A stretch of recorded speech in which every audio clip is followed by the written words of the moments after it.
O Flamengo não negocia mais jogadores aqui no Brasil se não tiver garantia de que vai receber por aquele jogador. O Flamengo está certo ou está errado? O Flamengo está certo porque o Flamengo parece que quase toma um calote aí. O Flamengo estava em negociação do Thiago Maia com o Santos não teria pago, um rolo total entre Internacional, entre Santos, o Flamengo acabou meio que de tabela sendo atingido e o Flamengo decidiu que não vai negociar mais nenhum jogador com o clube brasileiro se não houver garantias de que o Flamengo vai receber. E eu vou muito por essa linha que o Flamengo está certo. Eu acho que o Palmeiras tem que fazer a mesma coisa. Não se negocia mais jogador se não receber, porque fica muito fácil para o time contratar qualquer jogador, tá? Eu vou usar um exemplo aqui do Corinthians, que deve todo mundo, não paga ninguém, direto tá na imprensa aí o quanto os caras devem e o que os caras não pagam, né? Pagam aquela dívida, fizeram aí um acordo de pagar algumas dívidas que eles acham importante. Eu acho isso um absurdo. E uma coisa que eu quero falar referente a isso é que o Corinthians, por exemplo, vou usar o exemplo do próprio Corinthians, porque é um time que vive aí na mídia referente a pagamentos e a referente a não pagar ninguém, né? Eu vou usar esse exemplo. O Corinthians, por exemplo, contrata o Memphis Depay, contrata alguns outros jogadores e, por exemplo, está devendo no mercado. O Corinthians não pagou o jogador, por exemplo, não pagou o jogador do Cuiabá. E eu acho isso um absurdo, tá? Eu vi alguns jornalistas aí da imprensa defendendo que o time tem o direito de contratar mesmo devendo. E aí eu fico pensando aquele fornecedor que não recebeu, né? O que ele fica pensando quando ele vê que o Corinthians está contratando jogadores e ele não recebeu? Aí muita gente vai vir aqui, vai falar que isso é patrocinador, é o patrocinador que paga. Eu acho que não funciona, as coisas não funcionam desse jeito, tá? Eu ouvi até absurdos de que vale a loucura para o time não cair, vale a loucura para o time não ficar perdendo jogos, vale fazer qualquer loucura, né? Contratar qualquer jogador a qualquer custo e assim, depois a gente contrata, depois vê como que vai pagar.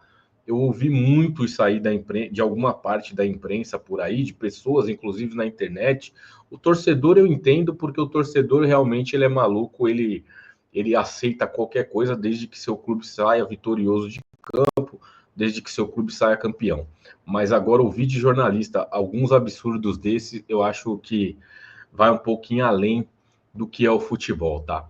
E o Flamengo tomou essa decisão, eu acho que o Palmeiras também deve tomar essa decisão de não negociar com times aqui do Brasil sem garantia nenhuma do que possa receber. O Palmeiras, o Flamengo, o Red Bull, né? Esses times aí, acho que até o próprio Botafogo, não tenho certeza, alguns times que são SAF aí, eles conseguem manter a conta em dia e muitas vezes quando você ouve falar assim que um clube vai virar SAF, que o clube vai ter um dono, quando você pensa em clubes grandes, né, como Palmeiras, Corinthians, São Paulo, Internacional, Santos, quando você ouve falar nesses times, você imagina que não vai ter loucura, né, dentro do clube. E muitas vezes eu vejo as pessoas falando que eu quero que o meu clube vira SAF para poder contratar fulano, ciclano e beltrano.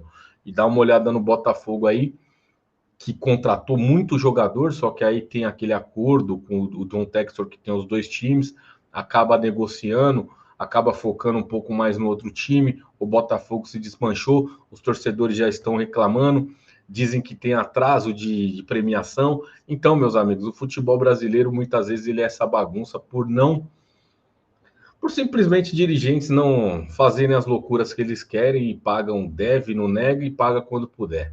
Então eu acho que o futebol brasileiro ele caminha, se ele continuar caminhando desse jeito aqui, ele vai continuar caminhando para cada vez estar mais distante dos melhores futebols do mundo, porque é muito difícil você conseguir montar um time Por exemplo do Cuiabá, que monta um time para não cair e de repente o time cai, os caras têm 21, parece que é 21 milhões que o Botafogo tem a receber de alguns times que estão na Série A e simplesmente não recebem porque os clubes não pagam, simplesmente vão lá e dão um calote.